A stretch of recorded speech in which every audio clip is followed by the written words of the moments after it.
guys, welcome to my YouTube channel. Today I have a shading video for you guys. All the brushes that I used are on the left, they're for Ibis paint, and let's get into it. Ignore the other two layers on my Ibis paint. This is an edit that I'm doing, and I thought I might as well use it to teach you guys how to shade. So we're going to start with a multiplier layer on the base avatar. We're going to use a darker color of the skin tone. I like to use a peachy color because it's a personal preference. I like just to have that little extra oomph into the edit, you know? But it's up to you. You want to have just a slightly darker tone, not too dark, otherwise it ends up looking muddy. We're then going to follow the curve of the nose, starting at the bottom. The under part of the nose will be darker than the top part, and we'll get to that in a little bit. But we're going to just follow the shapes of the face, just highlighting bits with the shadows, going on that.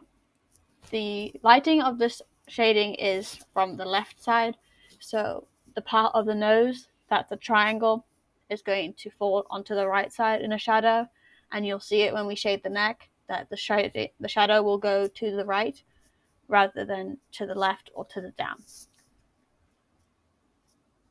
The general areas of the face that stay the same throughout whatever edit you're doing will be around the nose, the corners of the lips, the under part of the lip.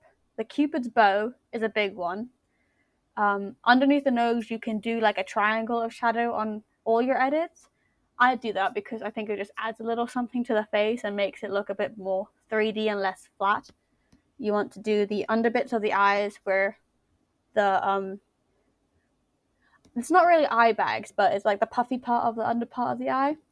You want to do your eyelids if your avatar has them, because I know some avatars don't, and that's the parts of the face that typically always get shaded, and then you just darken, lighten them depending on the other lighting that gets added later on, but we're not going to do that. It's just basic shading. I like to do the majority of the face with the watercolor brush. I do it in 3 sections. I do it the small bit, the neck, and then the big bits of the face. So with the small bits, it is the nose, the eyes, the mouth, and then sometimes the ears, but I typically ignore ears.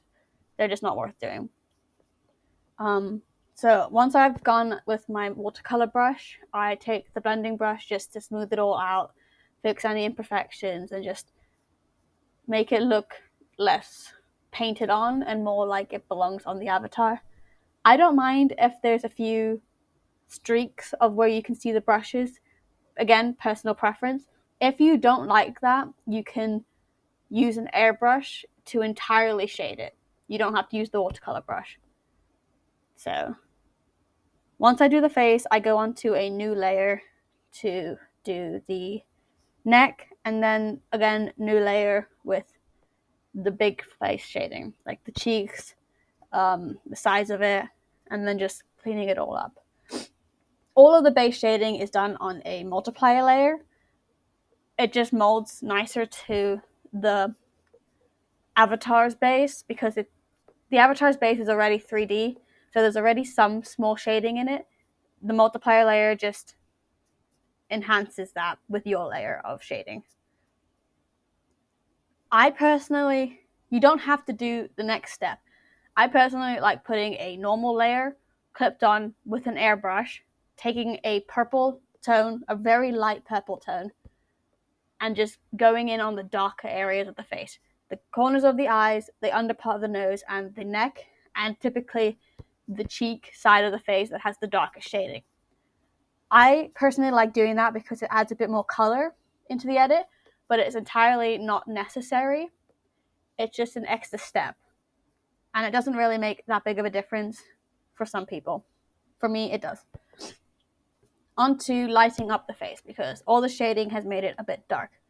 On a screen layer, you want to clip it over everything again.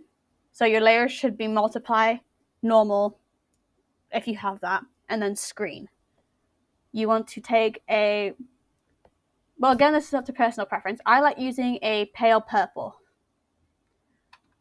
And you can use a pale yellow, a pale orange, blue. Again, depends on what your skin tone is and what the undertone is. I typically do purple. I find it goes with a lot of everything, really. But depends on you, depends on your preference. You want to adjust your opacity to maybe 60, 70%, sometimes even 50 if it's too bright. And then you want to go into the corners of the eyes, the under part, the waterline, just a little bit on the waterline. You want to do your nose, the nose bridge, the cupid's bow, typically the corners of the mouth underneath the mouth shading, and then the chin. Those are generally the big areas that need lighting, as well as the forehead. You can add lighting on top of the eyelids.